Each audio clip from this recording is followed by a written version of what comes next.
Hi, grands and greats. Come in out of the cold. How about having a tea party with Gigi? You can sit on these stools and listen to one of Gigi's stories. Are you ready? You ready to go? Okay. This story is called When Elephants Snore.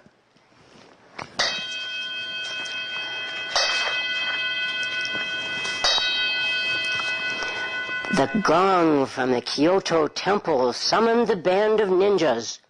All stood at attention, with tips of their samurai swords raised to form an arched pathway for their venerable leader, Tomisaka Hiro. They followed him in strict military order and took their assigned places on the prayer mats inside. All hushed as Tomisaka Hiro rose to declare their orders for the day. "Today," he said in his booming voice, so the old deaf ninja in the back row could hear, "Today, whoever you help will help you." "Ah, so," the troops chorused in relief, as this had not always been their fortune. "Take love, joy, and peace to everyone you meet, so they are glad to have you, even when you go home tired out tonight." The troops bowed their assent respectfully, each vowing within how to make his loved ones happier. "Now," he continued, "we repeat our pledge." Each stood up, raised his right hand, touched his sword with his left, and sang boldly, "Wherever I am, anyone in need has a friend. 'Cause I'm a ninja, oh yeah, oh yeah. Wherever I am, anyone in need has a friend. 'Cause I'm a ninja, oh yeah, oh yeah. Wherever I am, anyone in need has a friend. 'Cause I'm a ninja, oh yeah, oh yeah. I'm a ninja, I'm a ninja, oh yeah, yeah, yeah." The pigeons in the rafters wiggled their tails to the beat and cooed their blessings on the warriors, who bowed to one another and opened ranks to let Tomisaka Hiro lead them out to another day of ventures and victories. As usual, his guardian angel, Anna Sokamura, clung to his shoulder as she always did. She wouldn't miss a day of his exciting life for anything, and who knew if her whispers might help him out of another mishap. It was a Japan-perfect day as they walked along the warm, sandy beach. The balmy scent of the sea filled every nostril with peace and harmony.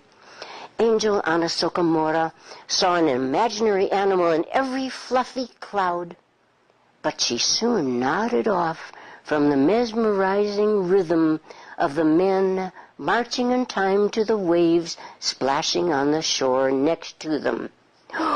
Suddenly, Tomisaka Hiro stopped abruptly and nearly shook her off. "Sutopo!" he yelled at the troops, and their swords clanked in unison as the men halted on command.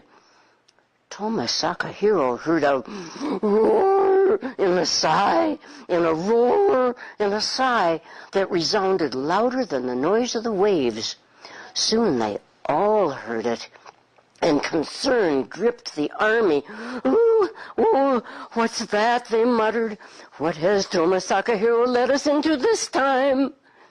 But he was their leader, and usually led them out of any trouble he led them into. It was time for Angel Anna Sokamura to whisper in Tomisaka Hiro's ear, "Be brave, great leader." Tomisaka Hiro gulped and hesitated for just one imperceptible instant before motioning to his troops to follow him. The noise grew more deafening the nearer they marched.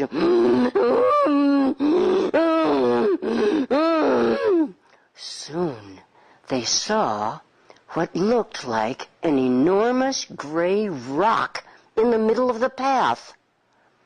When the gigantic rock moved a little, like when it breathed in and out, and in and out, they realized it was an enormous blob of gray, moving flesh. They had never seen anything in their lives like that big or sounded that deafening, and were tempted to run away until Angel Anna Sakamura whispered again, "Great leader, it's only a little bigger than a whale, and you swim with them." So Tomisaka Hiro took a deep breath and summoned his men to follow him silently around the immense beast. They found what looked like a broom at one end and a long tunnel hanging between his eyes at the other.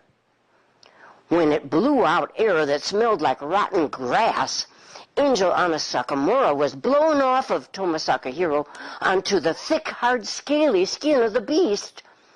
The tickle made him wiggle, so the ground shook a bit, and the men looked at one another in dismay, all except Tomisaka Hiro, of course. When the creature breathed in with his mighty roar again, the men were afraid they might be sucked into its long tunnel.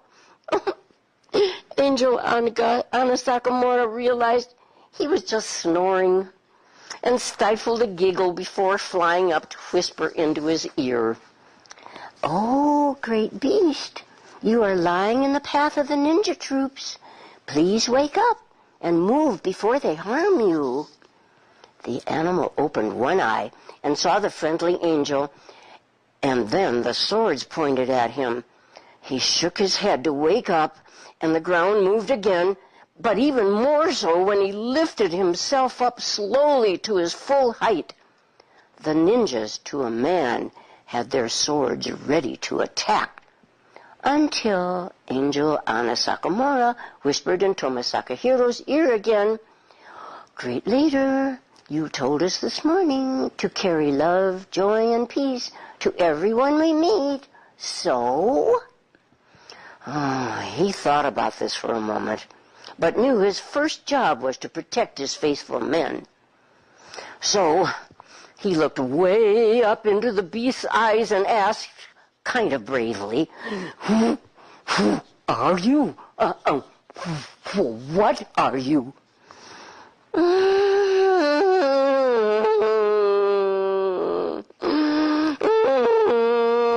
"I was on a circus boat that sunk in a big storm. Everyone else is gone. Where am I? Lost. Help me, please." After looking around at the swords pointing at him, he added cautiously, "Oh, I won't hurt you if you don't hurt me." And tears began to stick to his long, stiff eyelashes. "Men," Tomisaka Hiro called, "put down your swords. This is not an enemy. This is a lost friend who needs us." The men put their swords in their scabbards suspiciously, but dutifully, as their mighty leader had just commanded it.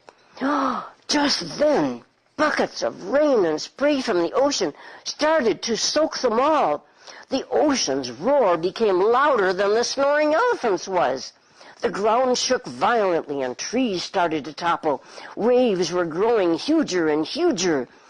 Zoe's keen water smeller knew there was too much of a water smell around them. Sensing the danger of a humongous storm, he swooped up Tomisaka Hiro and Anna Sakamura with his hefty trunk and set them decisively on his back. As he started to run up the steep foothills, he glanced back at the men and bellowed, "Follow me! I'm taking you to higher ground!" The men broke ranks and clambered up the safe embankments just before the tsunami hit full force. And that's the end. So, will you tell your friends to watch Gigi's Grand and Great Tales? I hope you'll have